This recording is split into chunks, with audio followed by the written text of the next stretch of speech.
tous, bienvenue dans ce nouveau numéro du Samedi Politique. Au programme, on va parler d'écologie sur fond de révolte des Gilets jaunes.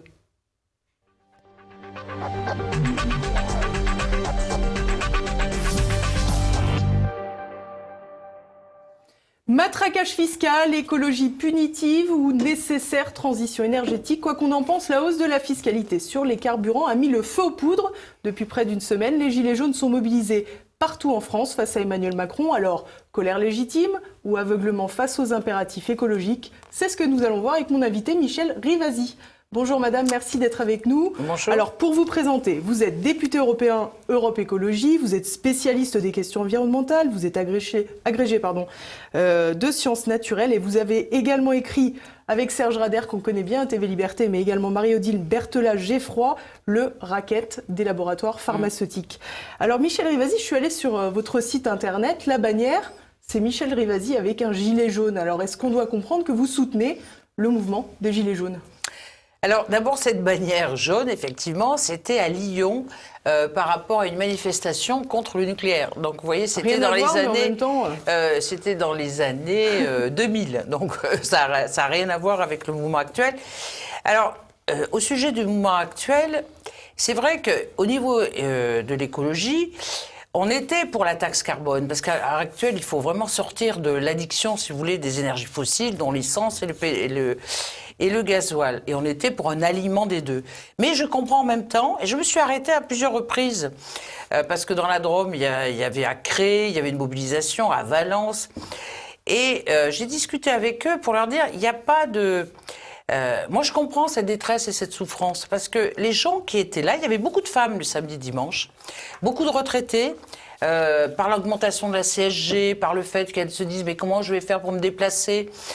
Pour moi, je suis à 20 € près. » Et on sent vraiment un peu tous ces gens qui sont en zone rurale, où les services publics n'existent plus. Et c'est un peu ce que vous avez dit, c'est un peu la goutte d'eau qui a fait déborder le vase. Ils se sont dit, en plus, être taxés sur l'essence, c'est pour beaucoup de gens, c'est un symbole de mobilité, de liberté. Et en même temps, les mesures du gouvernement ne sont pas suffisantes parce qu'on leur dit 4 000 €, mais avec 4 000 € on ne peut pas acheter une voiture, surtout on parle de voitures électriques ou de voitures hybrides. D'abord, il faut les acheter d'occasion, et puis là, les occasions pour la louer, vous voyez, c'est quand même pas tout à fait dans leurs moyens. Et je trouve qu'il y a une espèce de non prise en compte de ce gouvernement qui résonne toujours du haut vers le bas, et que là, il aurait fallu, en fonction de ces taxes, qui sont tout à fait justes, parce qu'il faut quand même défendre notre génération et les générations futures par rapport à la pollution de l'air. On parle de 48 000 morts prématurées en France. Il y a énormément d'enfants qui sont touchés. Donc ça, c'est une urgence. Mais ça représente des milliards de taxes, vous voyez, d'argent, d'euros que va toucher ce gouvernement. Alors, dans le budget, il y a seulement 19% qui sont réservés à la transition énergétique. Mais moi, je dis, il faut rendre 1 euro au niveau des gens qui sont justement, qui n'ont pas le choix, où il n'y a pas de service public, où il n'y a pas de transport collectif. Et ces gens-là, s'ils doivent travailler, et si ils ont un salaire très bas, eh bien, il faut les aider. C'est ça. Ce à quoi, si on leur avait dit, on va vous donner un chèque énergie en fonction de vos revenus et en fonction du fait qu'il n'y a pas de moyens alternatifs, et puis il faut taxer tout le monde. Il faut taxer l'avion. Comment se fait-il qu'en France, on ne taxe pas l'avion? Alors, vous me direz, dans le monde, c'est pas taxé le kérosène. Mais on peut très bien le faire sur le plan d'un pays. Il faut taxer aussi tout ce qui est bateau de croisière, parce que là aussi, il n'y a pas de taxation. On a vu une carte d'ailleurs circuler avec tous les bateaux et les supertankers qui Et puis moi, j'avais envie de dire au gouvernement, mais quel exemple vous donnez? Comment se fait-il que M. Macron, lorsqu'il est allé à Bruxelles il y a quelques jours, il prend un avion privé? Il ne peut pas prendre le Thalys? Vous voyez, c'est 1h15. Donc, je trouve qu'il y a... Vraiment, c'est un gouvernement qui ne sait pas parler à son peuple. Il aurait fallu, en fonction des taxations, de dire, d'abord faire plus de pédagogie, puis surtout de faire les états généraux. Et c'est là où c'est très surprenant ce qui se passe sur le terrain, parce que vous avez des gens de gauche et de droite, et même d'extrême droite. Moi, j'aurais dit, mais si on demande les états généraux, où on réunit tous les corps intermédiaires, où il faut des représentations, si vous voulez, des gilets jaunes dans chaque région. À vous de désigner la personne qui sera la mieux à même de vous représenter.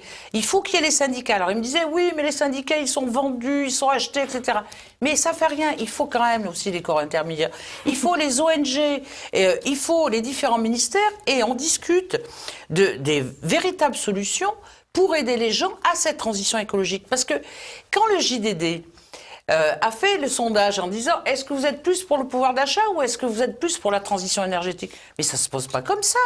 C'est les deux, mon capitaine. Il faut absolument qu'il y ait à la fois, on aide les gens, vous voyez, qui ont des petits salaires qui sont à 20 € près à la fin du mois, et aussi ils sont d'accord pour la transition énergétique. Donc l'écologie, c'est pas forcément un matraquage fiscal, même si pour le moment c'est presque mais toujours comme ça. Mais l'écologie, c'est pas un matraquage fiscal. L'écologie, c'est la redistribution. Et moi, je voudrais vraiment qu'on relie le social avec l'écologie. On peut pas faire l'écologie que pour une minorité.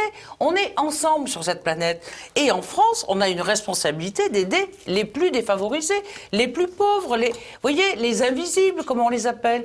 Et là, on a un gouvernement, on dirait, qui raisonne que par rapport à des gens qui ont les moyens, qui peuvent changer de voiture facilement, etc. Mais enfin, ils ne connaissent pas la réalité du peuple français. Et ça, vraiment, je suis très surprise.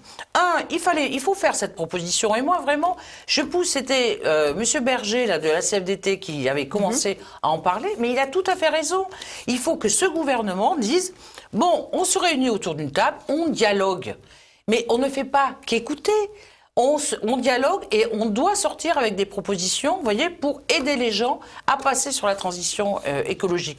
Et en même temps, qu'au niveau du gouvernement, puisqu'ils font des séminaires très bien, eh bien, qui dit qu'est-ce qu'on peut faire, nous, pour, vous voyez, diminuer notre consommation énergétique.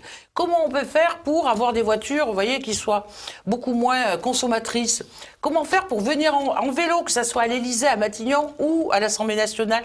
On dirait que c'est toujours aux autres à faire un effort et qu'eux-mêmes, ils ne font aucun effort. Ben vous voyez, la notion d'exemplarité du gouvernement, la notion de dialogue, il n'y a plus de structure de dialogue. On ne vit plus en démocratie. Vous voulez le retour à Christiane Taubira qui allait place Vendôme avec son petit vélo? Vous croyez que finalement c'est des gestes? Je comprends bien votre point de vue, mais c'est finalement la petite goutte d'eau qui fait pas grand-chose. Mais si tout le monde le fait. Vous savez, moi, je suis assez... Pierre Rabhi, je ne sais pas si vous connaissez ce philosophe, il parle des petits colibris. Chacun doit faire à son niveau. Mais le gouvernement qui montre l'exemple, il taxe, très bien. C'est vrai qu'il faut l'alignement du diesel sur l'essence. Mais l'argent qu'il récupère... il a même dépassé. Bon, eh ben, l'argent qu'il récupère, il le redistribue. De quel droit ça va au budget de l'État alors qu'ils sont en train de faire souffrir des gens qui sont à 10 ou 20 € après? Ouais, c'est quand même incroyable. Quand on dit c'est le président des riches, c'est le président des riches qui, en fait, a une gouvernance, vous voyez, de monarque. Mais on est... Enfin, j'espère qu'on est encore en démocratie et en République et qu'il faut faire participer les gens. L'écologie, c'est pas que s'occuper de l'environnement, c'est aussi s'occuper du social. Et là, vous voyez, on dirait qu'on parle d'écologie punitive. Mais enfin, vivre en écologie, c'est penser au futur de l'humanité. C'est redistribuer les richesses. C'est être sur le partage et la solidarité. C'est ça, être écologiste. Et c'est pour ça que ça englobe, vous voyez, tous les éléments du quotidien et les éléments de la politique. C'est pas seulement sur un créneau donné. Alors, vous avez parlé de la réalité des Français. Ce que je vous propose, c'est de regarder un petit sujet avec, justement, les vrais Français. Et ils soutiennent majoritairement le mouvement des Gilets jaunes. Je suis assez partagée sur cette mobilisation, puisque bon, je comprends tout à fait le fait que l'augmentation importante des taxes sur les carburants est assez problématique pour un certain nombre de ménages. C'est excellent. Il était temps. C'est le début d'un grand changement, il y a une révolution. Ouais, je suis pour, parce que j'ai participé le samedi toute la journée à la mobilisation. Il n'y a plus rien qui fonctionne. Je comprends le ras-le-bol d'une population qui en a assez, notamment d'être toujours en effet taxée et qui accentue cette impression d'injustice finalement, d'injustice. Mais je suis aussi très très sceptique quant à leur organisation, quant à leurs objectifs réels est très méfiante, je dois dire. L'histoire nous a appris que les mobilisations de ce type soit échouer, soit se terminer dans la violence. Je suis à 100% pour, mais je suis contre les dérapages. Je suis pour manifester gentiment. Je suis allé aux manifestations samedi après-midi ou samedi de midi à 16h sur les Champs-Élysées. C'était très sympa, mais il faut savoir arrêter une manifestation. Je crois que leur action est nécessaire. Bon, il ne faut pas qu'elle tourne sur la violence, mais le fait qu'il y ait une imposition catastrophique pour tous les Français, eh bien, c'est la conséquence logique de la politique actuelle. Oh, c'est tout. Il y a tout le monde. C'est un peu, vous trouvez tout. Je crois qu'il y a beaucoup de ruraux. Je crois que c'est la France profonde, là. Je dirais c'est la force du pays réel, comme dirait Maurras. Et ça regroupe toutes les catégories, parce qu'il peut y avoir, c'est vraiment les catégories comme les agriculteurs qui souffrent effectivement avec le problème des transports, avec leurs véhicules qu'ils sont obligés d'avoir, mais il peut y avoir aussi toute la classe moyenne. On a des personnes sympathisantes avec l'extrême droite, on a des citoyens ordinaires, on a un peu de tout. C'est un profil totalement atypique, on ne sait pas.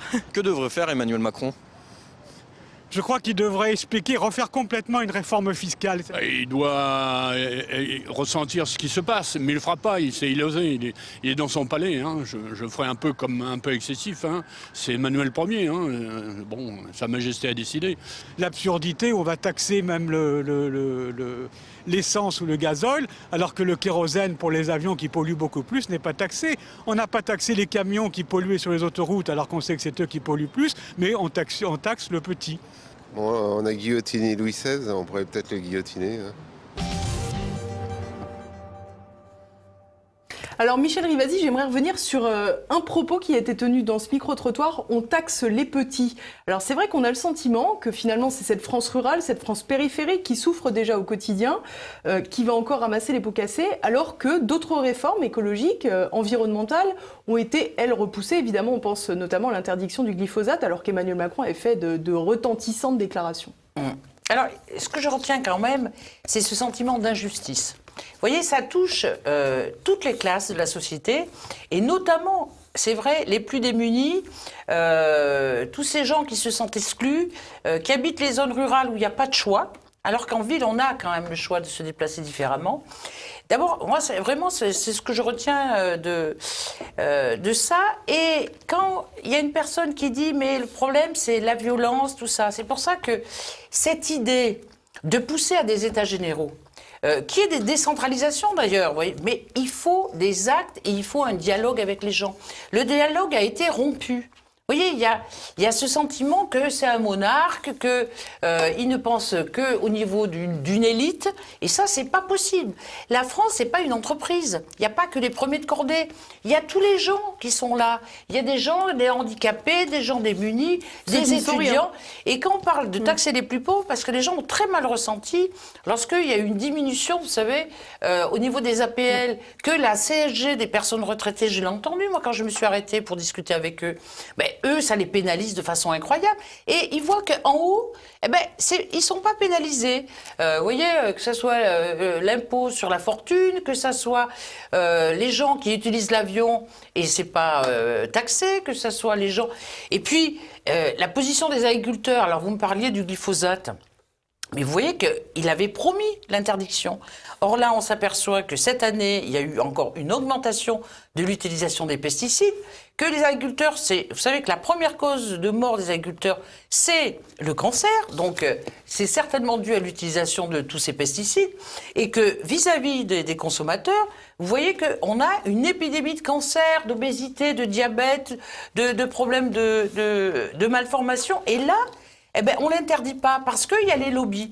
Alors, moi qui me bagarre depuis des années, vous voyez, par rapport aux gens, je me dis, mais si le politique ne prend pas le pouvoir sur les lobbies, que ce soit le lobby nucléaire, parce qu'on attend quand même cette loi, vous savez, sur la programmation de l'énergie, que ça soit sur le chimique, et on le voit sur l'agroalimentaire, que ça soit sur les laboratoires pharmaceutiques, mais en fait c'est incroyable, on a l'impression que c'est eux qui ont repris le pouvoir, qu'on est dans le libéralisme le plus total, et que ça va à l'encontre des gens. Et notamment des plus démunis. Et ça, je trouve ça inadmissible. Parce que quand on est président de la République, on a un peuple, on a une nation, avec une différenciation très large. On doit toujours aider le plus pauvre.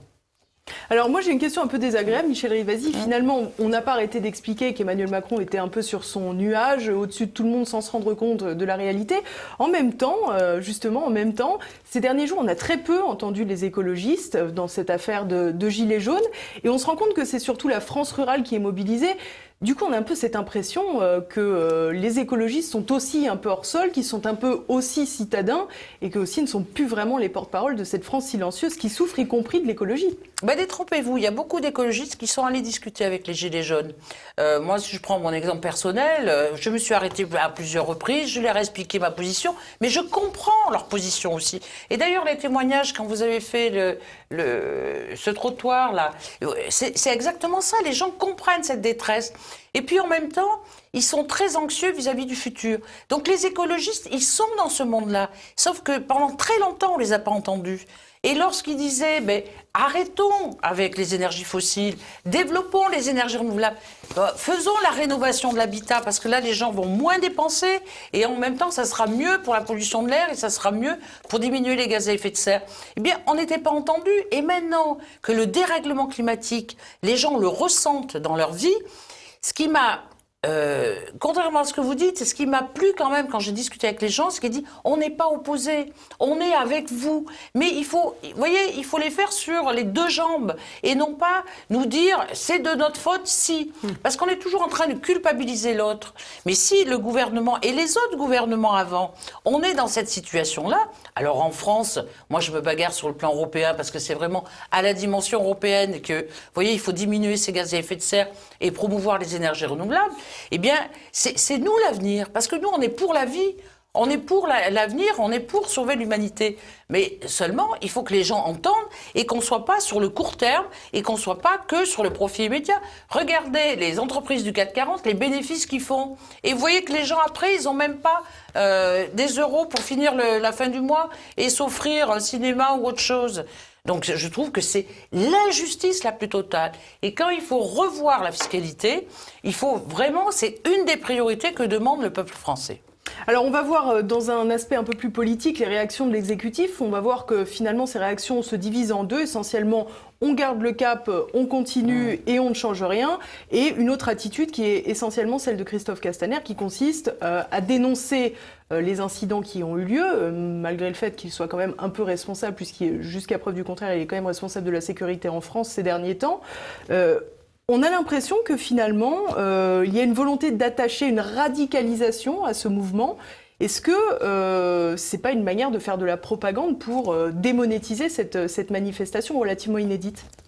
Le gouvernement, là, son objectif, c'est de dénigrer à la fois les gens et puis de pousser en disant « regardez, c'est violent ».